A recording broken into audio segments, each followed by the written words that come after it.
Okay, we ready? Yeah. All right. Well, obviously there's the camera. So this is like episode 1 of the Project Trail Legs podcast. It is the 10th of November today. So happy birthday to our son Damien. Yay! Who's not here. And to any of you jarheads out there, happy birthday as well. So let's get started. What is Project Trail Legs? Well, this lunatic here. So actually, you know what? Let me rewind a little bit. A couple months ago, we were in the crew room at work, and he comes in with this just like deer in the headlights. Hi, Jane. With this like deer in the headlights look. Jane, you need to get down, buddy. Come here, buddy. Yes. Cat Butt TV for everyone. He comes into the crew room with his like deer in the headlights look, and he's like, something big may be happening. And of course, me being the nosy friend, I was like, what's that? And he kind of, on the down low, told me that, he's got this Appalachian Trail project, and that it's kind of gaining a little momentum, and that it may be happening. It doesn't matter, ultimately, as long as he doesn't just meow right in the microphone. The internet loves cats, so... yeah, well, I mean, you can kind of pick up the story from there. Yeah, Hi, Puck. Interesting.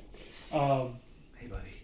Yeah, I came in and this whole thing with the Appalachian Trail started, 12, 13 years ago. I was at a camp for amputees, and at the end of the camp they asked what was one thing that you wanted to do after the camp, and I was like, well, I'd like to hike the Appalachian Trail, not really knowing how many amputees had done it, how many disabled quote-unquote people had done it, and I figured at some point I would get around to actually doing it, and come to find out that there's been several single leg amputees. Nobody fully double has actually hiked the Appalachian Trail In one season. in one season. Right. They've done it section hike, which a lot of people, if you're out there doing it, I think it's great, but the whole idea of this is to push people who may not be disabled, may just be sitting on the couch feeling sorry for themselves, to get up and go do something. I mean, maybe it's the Appalachian Trail, maybe it's going and walking for a mile on a treadmill, maybe it's going to the park. That's the whole point of this endeavor. Just happened to put the word in the right person's ear, and like Mike was saying a couple of months ago, it started off, and we've been running ever since. Now, real quick, you are a bilateral amputee. Yes. Below the knee. Yes. Due to complications from diabetes. Yes, exactly. Which is why we have a bowl of Tootsie Rolls right behind the microphone. Right. So just don't worry about that. And correct me if I'm wrong, you told me that the kind of the bud for this started growing shortly after you lost your feet and the lower part of your legs. You're like, well, I've got no feet. I might as well go for a really long walk. Yeah, I figured it was a sensible thing to do. I mean, hey, why not? I've got no legs. Let's go do something nobody's done before. By going and walking a little over 2,000 miles in the woods for 6.5 to 7 months. Sounds like a great idea. So, as you said, the bug was kind of put in the right person's ear, and this will be kind of a longer story for another episode, but what started off as just this kind of ethereal, we're going to do this, very quickly became, this is all of a sudden a 5-man team, and we're looking at pitching to Discovery Channel, Learning Channel, yeah, Netflix. At which point we were kind of like, okay, we need to pump the brakes really freaking hard on this, because we were kind of losing sight of why we were proceeding. So we're scaling this way back. the metaphor that I like to refer to, the analog that I like to refer to, is the Honda Super Cub. When he came with me with this idea, it started snowballing, and the next thing you know, we were trying to build, the Ferrari Enzo, and we'd never even put together a bicycle before. This was like getting way out of control. I mean, to the point, I came home one day and was telling Heather, we had this talk about doing this, and we're going to try to pitch to just, and she just kind of looked at me, and she's like, this is out of our hands now. And it took me a couple of days of stepping back from it and going, yeah, this is getting stupid and ridiculous, and we're losing all sight of everything. Yeah, I realized real quick from the beginning, it was these two with myself at home. I am very broken, and trying to accomplish something like a through hike would land me in a grave. I know this, I accept this, I don't like this. But I am a natural manager and cook, and I mother everything under the sun. So I volunteered immediately that I would help make sure that they could, have plenty of food, of the right foods to eat, because I'm not going to have him lose even more of his body parts due to diabetes. And I really don't want this one to lose anything because, he's our main breadwinner. But then it was, we're going to add this person, then this person, then this person, and then like he said, it kind of kept snowballing and kept growing. And part of it was, oh my God, people are interested. Let's run with it. And then when he came home and told me that, I realized right then that if we try to pitch this to a major company, such as the Discovery Channel, we would not have the creative control to tell the story that John wants to tell. This is in part a huge inspiration for other people because, literally, if a man with iron feet can do this, you can get up off your couch and walk around the block. If I can get up and make trips up to meet them at various places to make sure that they've got the healthy food that, we can work with this, then you can also sit there and work at your computer, doing anything you want, something that you love. But if it got that large, I knew it wasn't going to still be that story any longer. And I saw it immediately. But then these two thankfully came around quick. I have a bad habit of going like full puppy dog on things. I get way over enthusiastic, and the next thing you know, what should be like a 5-minute project has turned into this multi-million-dollar endeavor. I'm really horrible about that. So this is... But it also worked out because we had been looking at it as we're going to try to start this. This was all starting up back in like August, and we were going to try to make our first step date as the end of February. That rapidly came to the conclusion of we don't have enough time to make sure that everybody is medically sound, physically sound, and we have all the equipment to do this safely, which is why our first interactions with anybody about this was, we're going to do this in 2020. We're going to be smart and sane about this, and we pushed it off to 2021. It's still going to happen, but we're going to have to go about it a little bit slower, so you guys will be able to watch a lot more of the backside of this story. So I'm gonna kind of roll back a little bit for those of you who stumbled across this through medically challenged persons links or amputee links or whatever, and you're not familiar with the Appalachian Trail. What it is? All right, Jane, you gotta move, buddy. You're heavy as hell. The Appalachian Trail is a designated trail on the east coast of the inland of the east coast of the United States. It's approximately 2,200 miles and goes from northern Georgia to northern Maine. It is, it's a beast. I mean, you go through 14 states.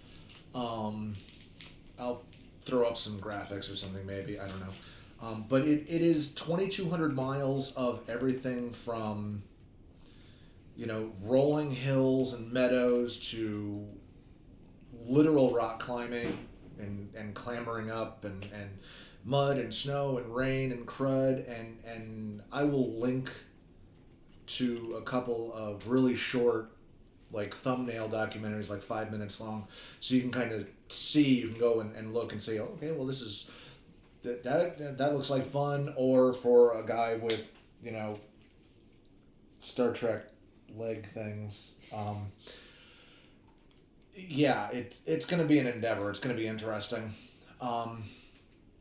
So to kind of dial this in, firstly, we're in this already 10 minutes, I think. We're just going to go through and a quick blurb about who we are, and since this is his project and he hasn't said much so far because he's not used to public speaking yet, we'll start with John. My name is John Kuznirik, originally from Miami, Florida. I lost my legs due to diabetes complications approximately 12 years ago. It started out with a stub toe on a job, got into the bone, got infected. Multiple surgeries later, I had what was called transmet, so I was walking around on basically what looked like fists. I had no toes. Half my feet were gone. Didn't know at the time it had been suggested that below-the-knee amputation was a possibility. But in my youth, so to speak, it was my 20s, I kept working and finally moved to Atlanta, Georgia, became a certified heavy equipment operator. 6 months after that certification, I was told that I had one of two choices. They could cut one off at the ankle, reattach it, cut the other one off at the ankle, and I'd be able to stand to go to the bathroom. Second choice was to cut them both off below the knee, and the first thing I asked was, can I go back to work? And they're like, you've got disability. I don't want disability. I want to go back to work. Okay, sure. 2 weeks later, I was in and had it done. That was September 16th. By Thanksgiving, I was up walking on the first set of legs. By first week of December, I was back driving with no modifications in my vehicle. So that kind of tells you the kind of drive that I have to do things. If I get something in my head, it may take 12 years. It may take 13 years, but I'm going to get it done come hell or high water. So, yeah. Oh, she's got candy in her mouth. Again, getting back to that diabetic thing. So I'm Mike Gaminsky. I don't even know. I don't have like an official title.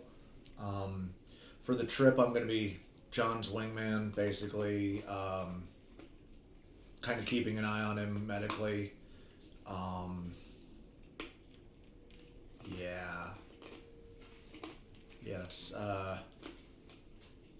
That's me. I'm also going to be carrying a camera around so I can document this whole thing. That's really the only reason I'm going, is because it gives me an excuse to buy a nice camera. It's not really. This is, okay, so this is oddly enough something I kind of wanted to do, and for me, I still have my feet, so. A few years back, I came across a podcast about a kid who walked, I want to say from the East Coast to the West Coast of the U.S. And that kind of got me thinking, well, how much fun would that be?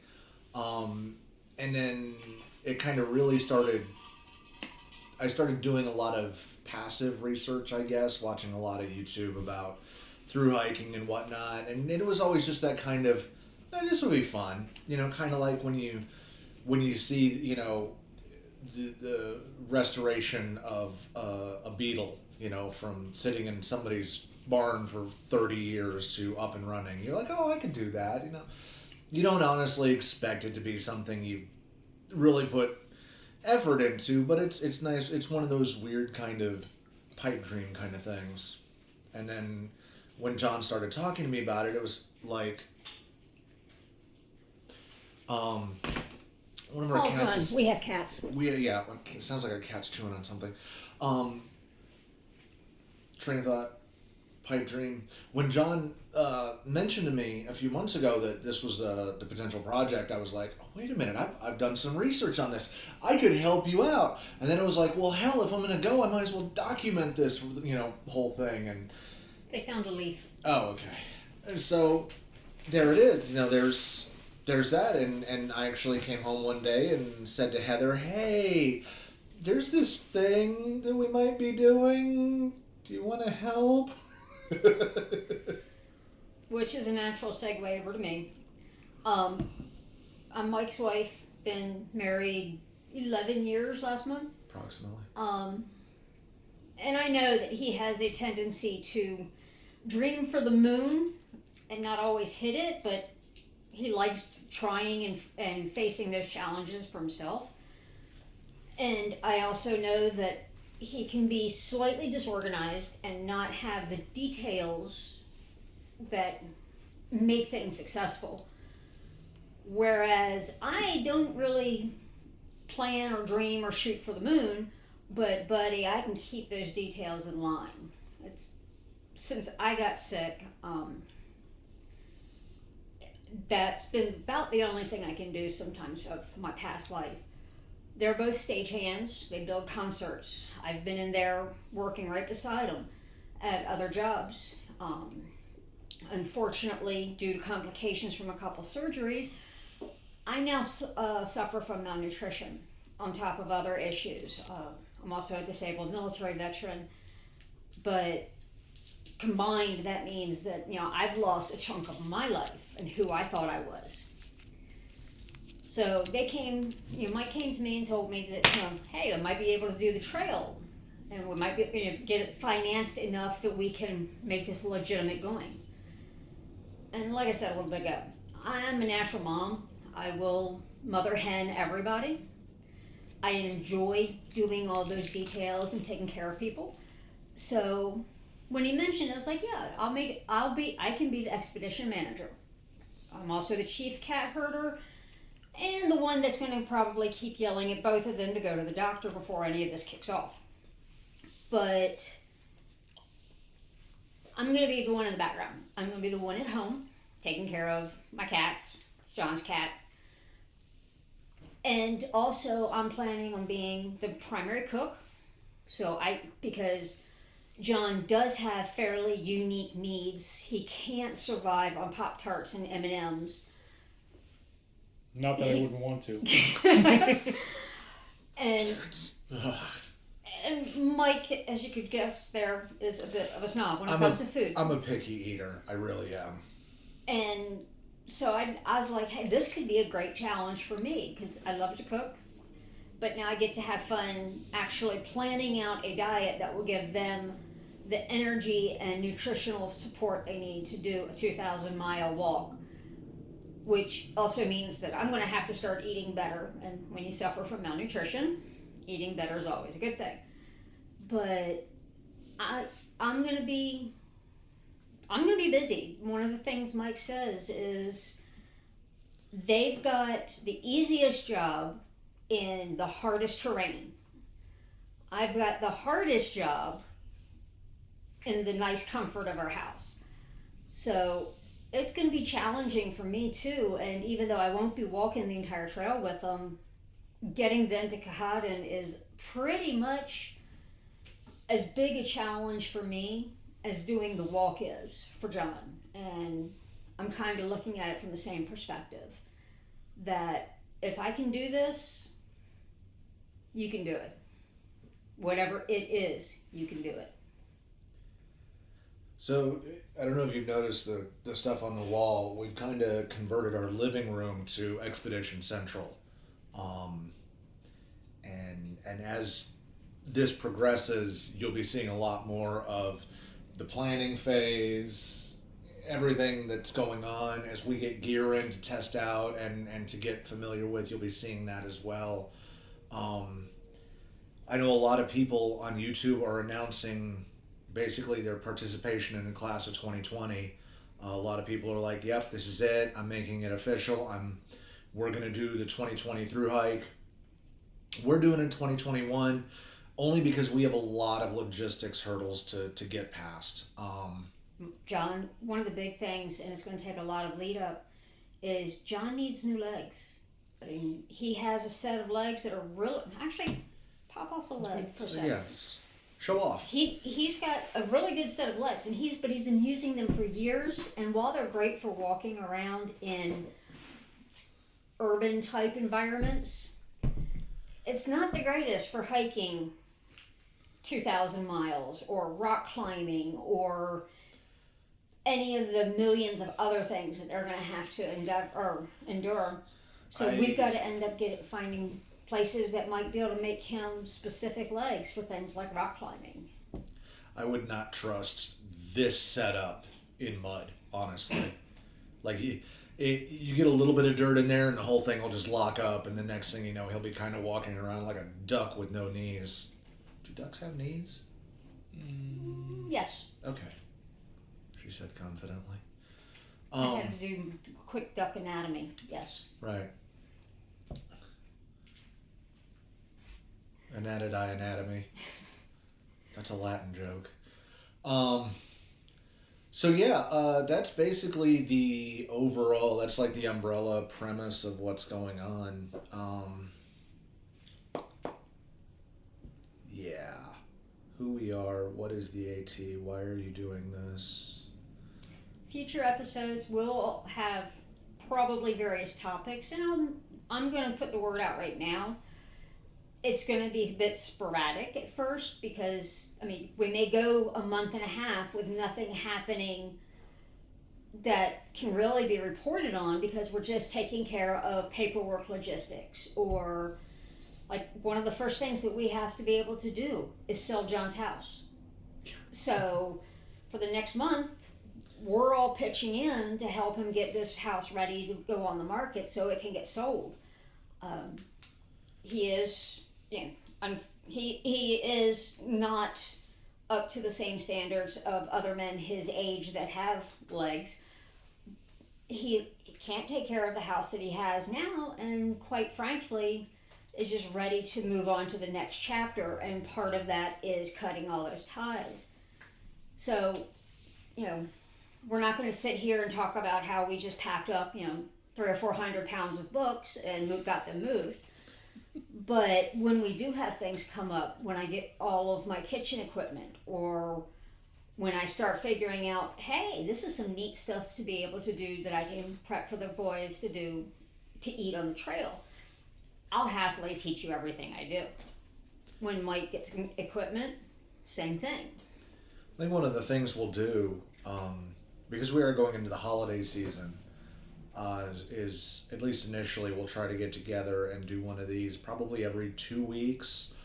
Even if those episodes are much shorter and it's really just we're talking about, why John needs to have ultralight gear as opposed to normal gear, or, kind of what our timeline for the next few weeks is.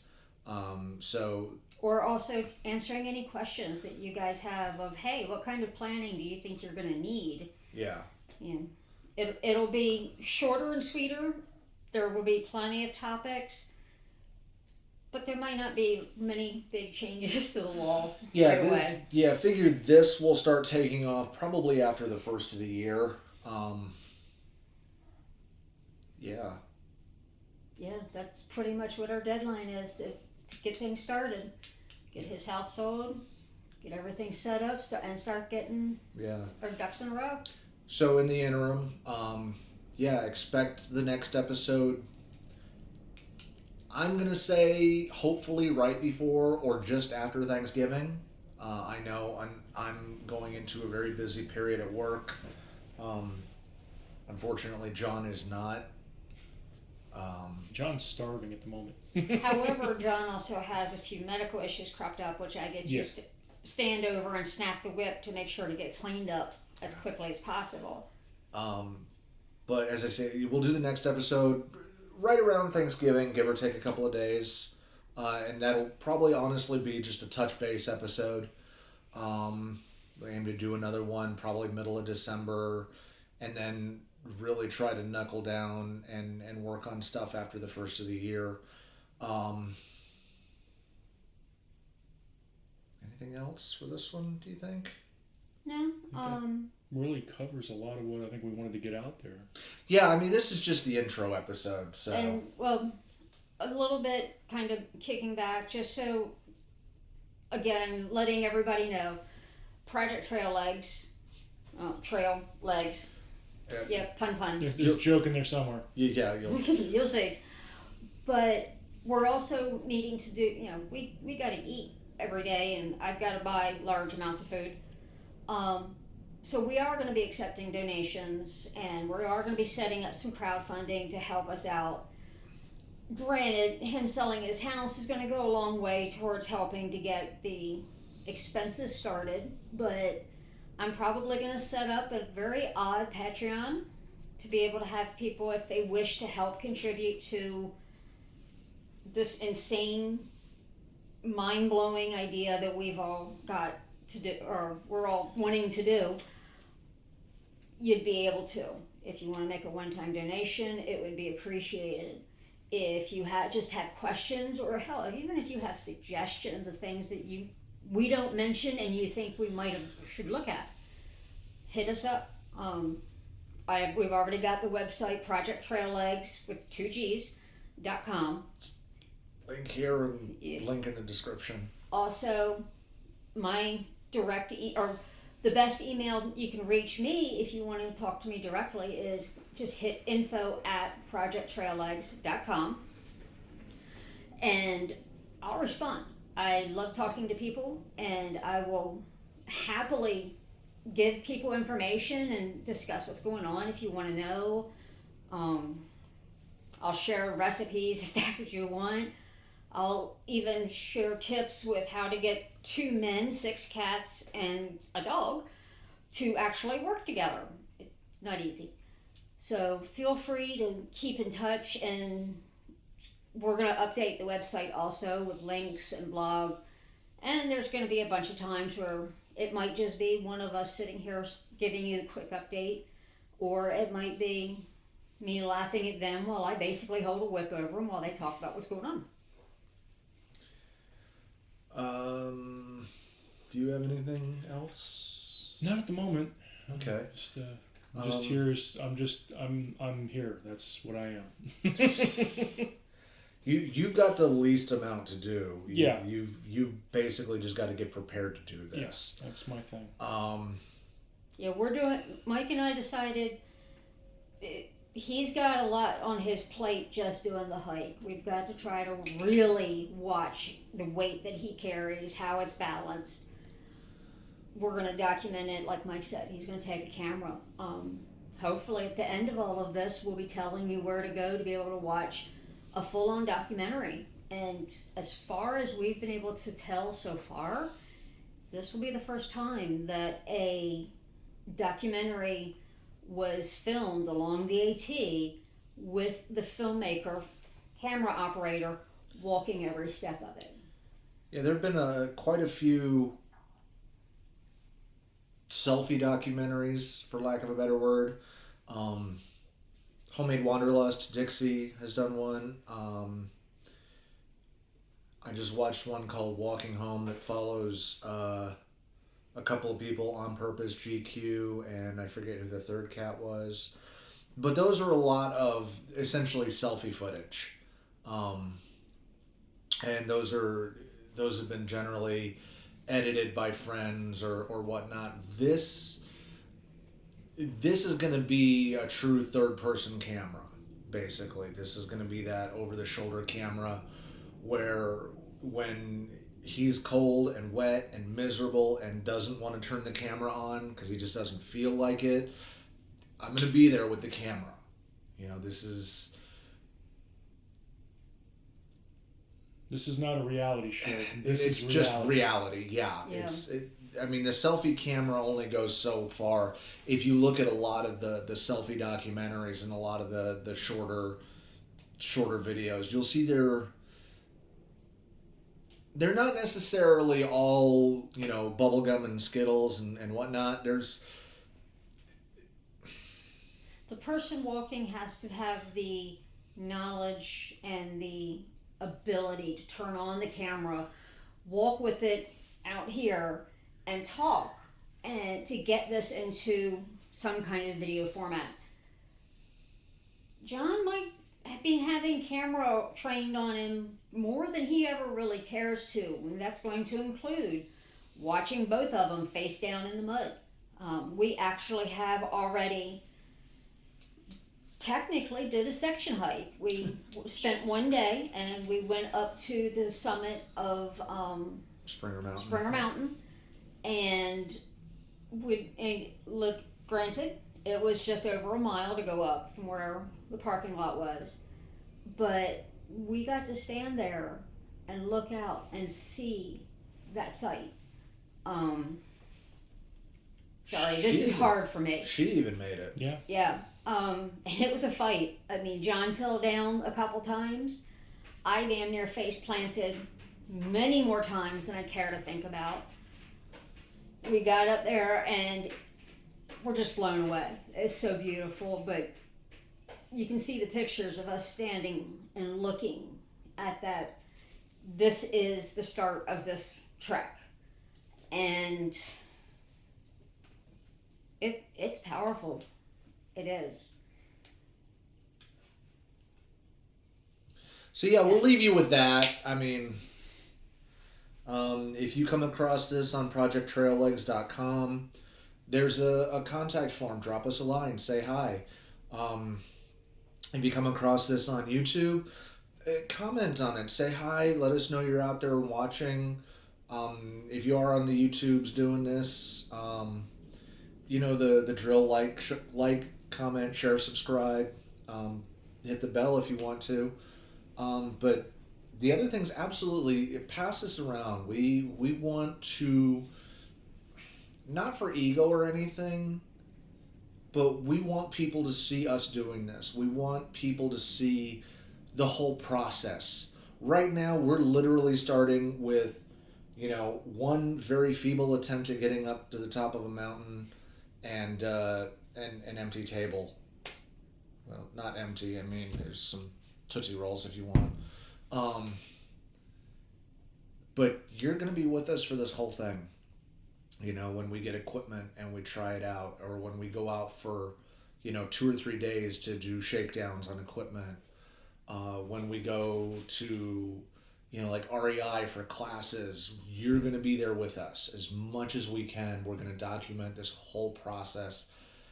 And it's going to go from I've never been camping before to 2021, 2,200 miles. So, yeah. We'll wrap this up. I'm Mike. And I'm Legs. Or I'm John. And I'm Heather. And this has been the first Project Trail Legs podcast. Thanks for joining us.